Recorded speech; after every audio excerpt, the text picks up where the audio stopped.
प्रहार जनशक्ती पक्षाचे संस्थापक बच्चू कडू यांना मोठा धक्का बसलाय। मेळघाटचे माजी आमदार राजकुमार पटेल आणि त्यांचा मुलगा रोहित पटेल यांनी काँग्रेस प्रदेशाध्यक्ष हर्षवर्धन सपकाळ यांच्या उपस्थितीत काँग्रेसमध्ये जाहीर पक्षप्रवेश केला। राजकीय वर्तुळात खळबळ उडवणाऱ्या या प्रवेशामुळे मेळघाट मतदारसंघात काँग्रेसला मोठी बळकटी मिळणार असल्याचे मानले जात आहे। विशेष म्हणजे राजकुमार पटेल यांचे हे 5वे पक्षांतर असून त्यांनी बसपा, भाजपा, राष्ट्रवादी, प्रहार संघटना आणि आता काँग्रेस असा राजकीय प्रवास केलाय। अमरावती जिल्ह्यात सर्वाधिक पक्षांतर करणारे नेते म्हणूनही त्यांची नोंद झाली आहे।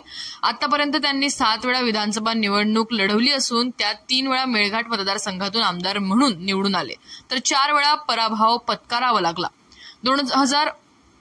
2024च्या निवडणुकीत